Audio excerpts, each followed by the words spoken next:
A great review of some of the really unique challenges in IO that we face with respect to ensuring the quality of not just the assay, but the specimens also. So our final formal speaker of this session is Dr. Elizabeth Jaffe from Johns Hopkins, who will talk about endpoints for evaluating efficacy of combination therapies. Thank you. So I'm going to start by saying or disclosing that this was a tough topic I was given, and I think everything's been said this morning. So I think my goal is to really give you the perspective from someone who works in a tumor that doesn't naturally respond to single agent, but we are seeing responses when we do combinations. These are my disclosures. So what are the goals of combining different agents with the PD-1, PD-L1 targeting agents? Well, I think there's really three categories that we really need to consider. And one is, of course, to enhance the efficacy of the single agents that we're using, particularly in the inflamed or hot tumors. Most of this morning was really talking about tumors that naturally respond to many of these agents. And a point was brought up that maybe even tumors that don't respond to these, you can combine two agents and you might see a response. But for the most part, I think what we've been talking about are cancers where we presume T cells are already induced to that cancer. So what is the goal then there? It would be to enhance the number, the quality, and also the activation state. But also, as we heard this morning, we want to prevent T cell exhaustion, which may be a major mechanism of how cancers will become resistant to some of these agents. Well, what about the non-inflamed, such as pancreatic cancer, which is what I work in? Well, there we presume that there are no good quality T cells. Even if you see a T cell in the tumor, which in some cases we do, they can't be activated with anti-PD-1. They can't be activated with anti-PD-1 and anti-CTLA-4. So we think that the quality of the T cells, even if they're there, are not good enough for causing an anti-tumor immune response. So when we think about combinations in these cancers, first we're thinking about inducing a T cell response. And of course, I work in vaccines, so I think they're the most efficient way, but certainly chemotherapy and radiation therapy may play a role as well. But again, I don't think we've proven that yet. So we still need to prove that any one of these types of methods for inducing a T cell will work when given in combination with one of these immune oncology agents, such as anti-PD-1 or anti-PD-L1. And of course, the long-term goal is to increase the rate of responses for all patients with cancer. So I'm not going to talk a lot about the different types of combinations. There's so many out there, and I think many people have talked about all of them. I think the only one that wasn't mentioned this morning was also combinations of PD-1, PD-L1 with epigenetic therapies. And certainly there's many trials out there, and at least at the early trials, some of them are showing some responses, particularly with the HTEC inhibitors. And there's a lot of science going on as to how they may be working, in particular altering the functional polarities of the monocytes in the tumor microenvironment. So more to come on that. There'll be more papers published in the near future. So what are the best endpoints? Well, of course, the best endpoint would be to see a durable response along with regressions, and RECIST has been the major measure for most tumors, for most treatment types. The problem with immunotherapy is that it's not consistent. So RECIST is great for chemotherapy. You see pretty immediate responses within 2 to 4 weeks. But for immunotherapy, we have 3 different flavors of response. We have the quick regression, which does occur, particularly in cancers that are inflamed with good T cells. But often we also have the pseudoprogression, where you see lesions progressing first and then regressing, presumably because you're seeing inflammation occurring. But then you have the true progression, and I would argue that with cancers like pancreatic cancer, where you first have to induce a T cell, we're seeing true progression. I'll show you some pictures before we see regression. And it just adds to the challenge of trying to have an effect with immunotherapies. And that's where combinations become important, not only the vaccine plus anti-PD-1, but are there ways to speed up the T cell activation with other agents as well. So RECIST doesn't do it for immunotherapy, and I think we all know about immune-related response criteria. And what's nice about that is that it allows for patients who have some regressions, but also some insignificant progression. And again, that may be due to tumor heterogeneity, but overall the patient may be doing better. So that may be a good outcome of immunotherapy. So how can we design and measure the best PD-1, PD-L1 combinations? So obviously, it's all about the biomarkers. And the biomarkers, I think we really need to be thinking not just about the immune biomarkers associated with PD-1, PD-L1, but we need to be thinking about the other targeted pathways within the tumor microenvironment. And can we utilize biomarkers that measure those changes with the therapy along with the PD-1 changes? So it really comes down to science. And I think, we've done a great job on about 20% of cancers. We're seeing amazing results. Patients are benefiting. But we've also heard that many patients benefit for just a short period of time, a year or two, and a lot of patients still don't. 80% of patients with metastatic disease still don't. And I think we really need to better understand what are the other pathways that are interacting with the PD-1, PD-L1 pathway. Obviously, we heard a lot about also resistance to initial sensitivity to PD-L1. We also need to know what are the major mechanisms of natural resistance to PD-L1 pathway agents. And so I think uncovering these pathways within the tumor microenvironment in particular will help us to better understand what's going on. And again, this just, it shows you the complexity of just activating a T cell. There are many signals on a T cell, activating and inhibitory. And it's really the summation of those signals that's going to result in your good quality or not so good quality T cell. And so there was mention of OX40. Well, OX40 is something that we should be considering with anti-PD-1 and maybe with vaccine as well when you need to induce a good T cell, because that may help to overcome some of the exhaustion patterns that we see. And maybe not. OX40 has had some issues, but there may be other agents such as 4-1BB. So we really have to start thinking about not only antagonizing, but also agonizing, or the agonist component. And again, I want to raise the tumor microenvironment because the signals aren't only coming from the tumor. They're coming from the monocytes infiltrating the tumor. They're coming from the fibroblasts infiltrating the tumor. And when we start to try to make headway in these non-inflamed cancers, this is going to be the components that we need to better understand.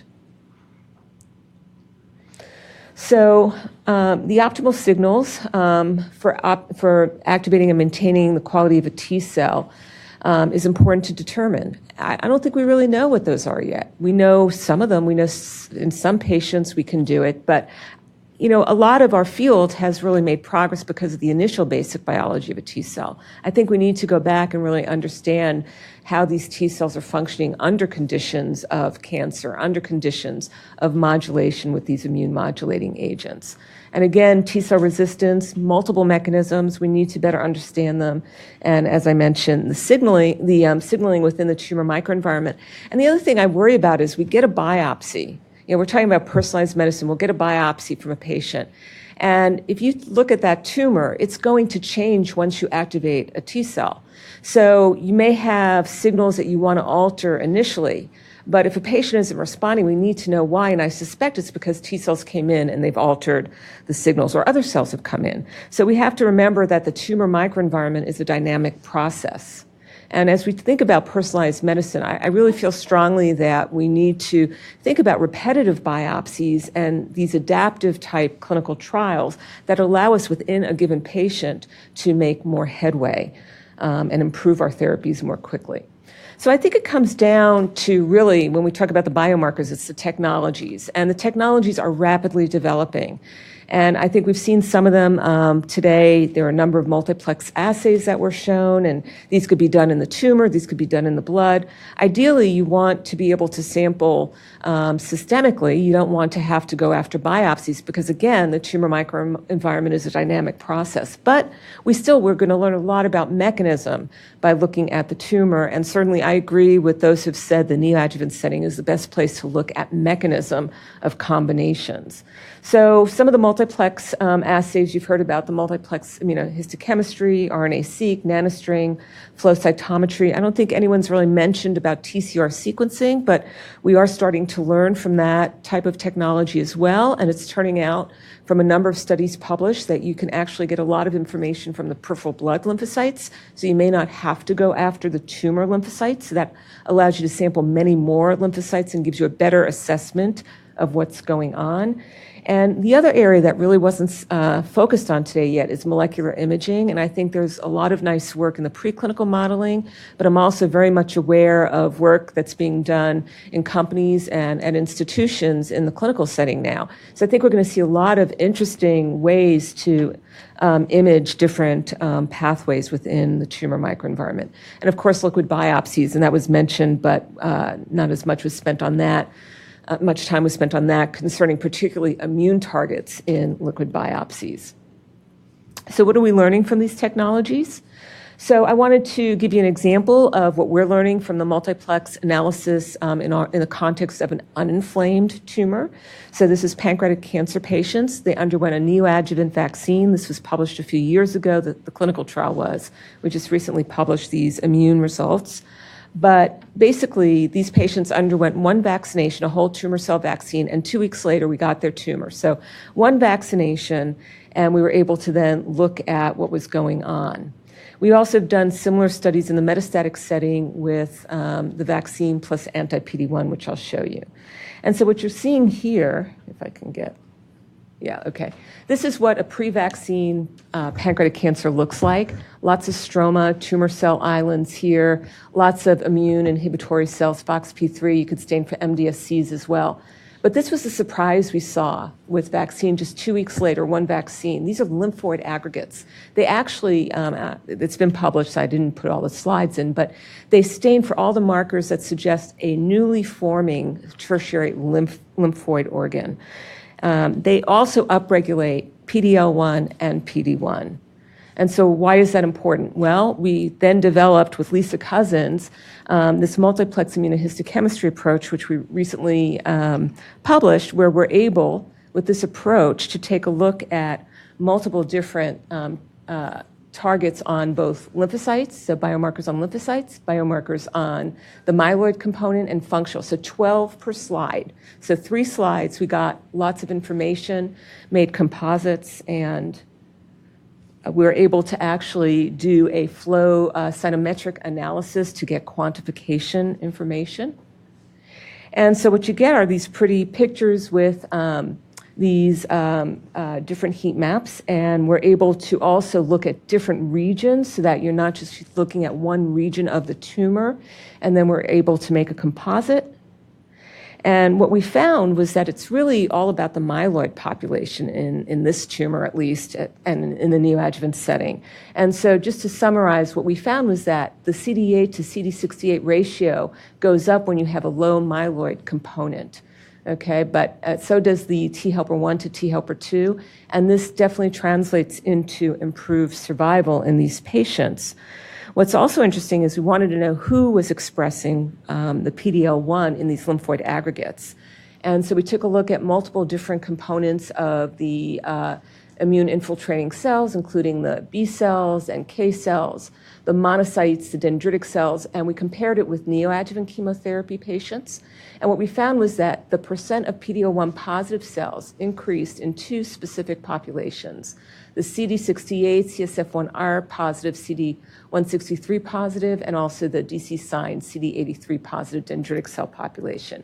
And again, this correlated with improved survival. So again, it's giving us some information as to what to do. So the next study that is ongoing now is we're adding anti-PD-1 to this vaccine in the neoadjuvant setting, and hopefully we'll have data in a bit. But so the other area we've been looking at, and we haven't published this yet, this study is just completing, part of our Stand Up to Cancer trial.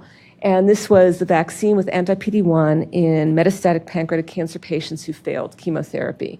And we're seeing PRs. We're seeing close to CRs in a few patients. Not a lot yet. We're still not there, but we are seeing it. And what we're finding, though, again, is this challenge of, this is baseline, their CAT scan lung. Week 10, the tumors are growing. It's not till week 30 that we really start to see them regress. And so again, as we're thinking about combinations, I want to know, what agent do I add not only to improve on this, but can I make the response more rapid? Because these patients don't have 6 months. So often we end up taking them off over here, but maybe if they waited, they would have responded. So again, I don't know. We have to do the experiment. But again, when I think about combinations in these uninflamed tumors, we have to also think about that aspect and what we're learning. So a biopsy of the tumor that was progressing, and it wasn't the lung, it was actually in the primary tumor as well that was also progressing, showed that post-treatment we were seeing this increase in CD4 and increase in CD8, and we were also seeing this increase in educated, antigen-educated T-cell population. So again, this was at 10 weeks. Patient looked like they were regressing, but we were seeing something that looked like maybe they were going to regress. So I'm not going to spend a lot of time. We heard about mass cytometry, but mass cytometry is a way to look at single-cell analyses. Right now, you could look at up to 50 different targets within one cell. There's data coming out showing that people can look at 80,000 different cells and get cumulative information. You could do it in tissue. You could do it in the peripheral blood. So I think by being able to do deep dives in the subpopulations of immune cells, we're going to learn a lot more. And I'll just pass on that for now. So what about TCR sequencing? Well, I think, again, one of the problems with these technologies is initially we don't know what to look at. We get all this great data, but what's important within that data? And so this is where we really need our bioinformatic colleagues, our computational biologists, to be thinking about this, be developing new ways to assess what's going on and understand the biology so that they can do this in ways that make sense. So this is a study that is just being published now, done by Alex Hopkins, a postdoc in the lab. And basically what we looked at were two clinical trials that had the same vaccine, one with anti-CTLA-4 and one with anti-PD-1.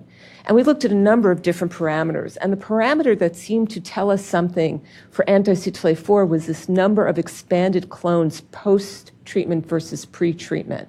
So patients who responded, and we had regressions in these patients, this is what we saw. This marker did not work for the PD-1 antibody, which is great because they work differently. So already we're starting to learn something about mechanism. Well, it turns out that when we looked at clonality, so it's really the diversity, the dark line here, that makes that correlates well with outcomes with CTLA-4, whereas it's the clonality with anti-PD-1. So again, this has been confirmed by others in other models, melanoma and lung cancer. So I think we can use TCR sequencing as a way to start to understand what's going on, but we have to improve on it. I'm not saying that this is the best. And in fact, already there's been a publication on this immunomap, which improves on the standard TCR sequencing by taking into account the sequence similarities or relatedness that occurs instead of just looking at specific sequences and saying there's this number here and that number there, or there's changes in this number. The technique also uses clustering the CDR3 sequence, and so that's based again on the similarities, and it starts to create structural diversity metrics. And it also allows you to assess TCR sequences that recognize the same antigen between different diverse populations. So again, something that may turn out to be a powerful tool. And not to spend a lot of time, I'm almost done. But they basically, in this article, they show you that you can divide the repertoire into 4 different dendrograms based on the TCR sequencing clusters. And it's very interesting. They're able to show that there's correlations with outcomes in PD-1 therapy in melanoma patients. Basically, I think, more to come on TCR sequencing. What they also were able to show that some of the other parameters that people have looked at in the past doesn't work as well. And so finally, I wanted to mention, let me go back. I don't know how to go back. Anyway, I wanted to mention imaging, and thank you. And so basically, there are a number of preclinical studies imaging CD8 T cells, and this is just looking at post-treatment CD8. This is a non-responder, no CD8s, CD8s. And PD-L1 can also be measured. I like this study because it looked at a tumor that doesn't express PD-L1 and one that does. You're looking here, and you could see that only the tumor that expresses PD-L1 lights up. Obviously, we need a lot more development in this, but if we could have imaging techniques that could tell us whether the cells got in, where they got in, which tumors, the metastasis or the primary, or one metastasis versus another, I think this would really help us in better understanding how these agents are working. So one last cautionary note. I love biospecimens. We get them all the time. I really worry that we're sampling only one metastasis or one part of the primary tumor at any given time. And I think this points out some of my concerns. Oops, sorry, I keep doing that. Can you go back again? And so, what you're looking at here is just biopsies of different regions looking at PD-L1, and this part of the tumor, no PD-L1, this part of the tumor, PD-L1. So again, we need to be careful. Can we get repetitive biopsies at the same time? Doubtful. So that's a concern. That's why we need these more non-invasive technologies. So I'll leave you with knowledge is immune power. Science needs to drive the rationale for these combinations. Current approaches are mixed. I think combining two agents may make sense in some cases, but I think science really has to drive why we're doing that. We need to develop the right biomarker studies to be able to understand to understand what's going on in the patient. And again, these new technologies are really going to help us, I think, better understand the mechanisms and hopefully design better combinations. Thank you.